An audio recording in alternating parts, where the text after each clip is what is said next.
이름이 서성은이라는 이 파마머리한 친구인데 몸은 근육은 많이 안 붙었는데 로이드를 쓰고 있고 난 솔직하게 말한다 뭐 올림피아에 난 갈 거다 이렇게 주장을 하면서 좀 엽기적인 표정하고 포즈를 올리면서 그렇게 활동하던 친구였어요. 아직 시합은 안 나가본 것 같고 뭐 보디빌더 지망생 같은 거였죠. 그래도 관종으로 좀 유명해졌어. 엄청나게 유명한 건 아니지만 그래도 인스타 릴스에서 좀 조회수 좀 나오고 그랬었지. 근데 건강이 많이 안 좋아져가지고 보디빌더는 그만하겠대요.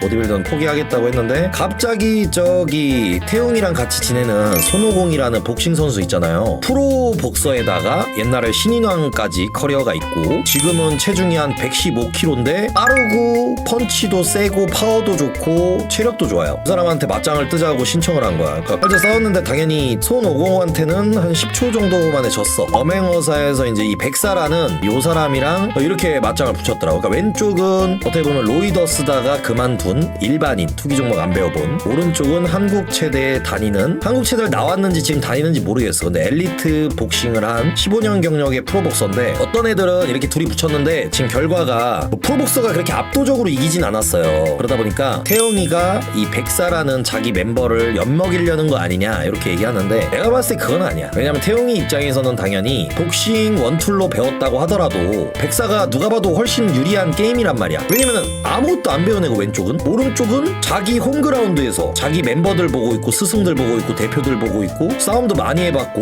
주먹질도 복싱도 프로 정도의 수준이란 말이야. 15년 경력에. 그러니까 훨씬 더 유리했는데 게임 내용은 내가 봤을 때는 한 더 괜찮게 경기를 한 거는 더 우위에 있었던 거는 내가 봤을 때 80% 서성은이라는 저 로이더 지망생. 마지막에 경기 결과는 결국에 체력이 빨려선지 의욕을 상실해선지 이 서성은이라는 애가 기권을 하면서 백사의 승으로 됐는데 저런 관종들이, 저런 용기 있고 깡 있는 관종들이 결국에는 잘 되는 케이스들이 꽤 있어요. 자기를 노출하려고 하고 세상에 자기를 비추고 활동하고 도전하고. 저게 이제 남들이 봤을 때는 존나 그 의미 없는 객기로 볼 수도 있어. 근데 내가 봤을 땐 저 좋은 깡따구야. 용기나 배짱이나 도전 저거 괜찮은 거야. 좋은 시도야. 싸움도 투기 종목 안 배운 일반인 치고는 솔직히 잘하는 거예요. 맨날 뭐 이거 실시간 채팅으로 평가하는 새끼들이 뭐 지네가 격투기 선수인 척 하면서 싸움 잘하는 척해서 그렇지 아예 싸움 안 해본 애 친구든 저거 잘하는 거야. 자기가 이제 확 화력을 앞세워가지고 조졌다 그러면 그 상태에서 완전히 피니쉬 시켜야 되거든. 안 그러면은 어물쩡저물쩡 끝나면 그 상대방한테 기회가 와요. 왜냐면 KO는 못 시켰는데 체력은 빨렸거든. 근데 그런 노하우가 없는 거지. 많이 안 해봤으니까 이제 경험 부족으로 뭐 그렇게 된 것 같아요. 근데 나는 되게 재밌게 봤고 이런 사람들도 난 되게 좋게 보거든. 저기 백사라는 애가 조금 어떻게 보면 체면이나 가오가 상할 수도 있는 그런 상황인데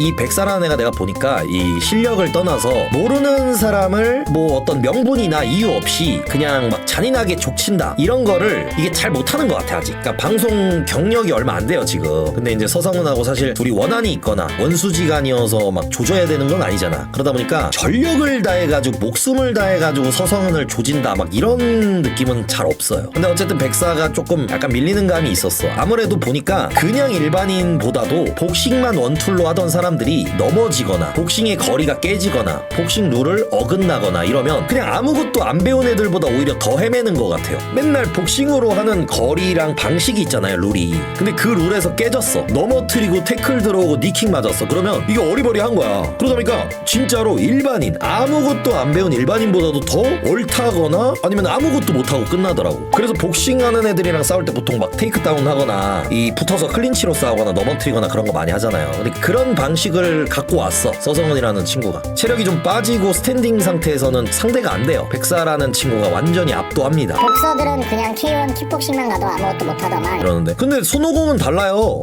손오공이 옛날에 청주에 가서 맞짱 뜰 때 봐봐. 카프킥 2대 맞았는데 바로 스텝 2번 밟은 다음에 거리를 복싱 거리로 바꾼 다음에 어차피 카프킥이나 미들킥 같은 걸 맞으면 피니쉬가 나오진 않는단 말이야. KO가 나오진 않는단 말이야. 그러니까 손오공이 몇 대 맞아주고 자기 거리 2스텝으로 만들고 2번 때리니까 그냥 바로 기절하잖아. 그러니까 싸움을 잘하는 복서들도 분명히 있습니다. 근데 이제 많은 사람들이 이제 악플을 좀 다는 거는 어떻게 보면은 백사라는 친구는 홈그라운드고 자기 멤버들이랑 동료 식구들이 다 있는데 이 서성은이라는 친구는 혼자 간 거잖아요. 솔풀이란 말이야. 근데 자꾸 이제 자기 멤버들인 백사한테 뭐 피드백 해주고 세컨 해주고 싸우는 과정에서 조언을 하고 뭐 어떻게 해라 이렇게 해라 자꾸 이러는 거에 대해서 좀 공평하지 않다 이런 악플들이 좀 있더라고. 그런 거 말고는 되게 그냥 재밌었던. 태용이 방송은 거의 1일 1야 차니까 하루에 한 명은 최소 맞짱을 뜨는 것 같아요. 보는 입장에 나도 시청자지만 너무 재밌어.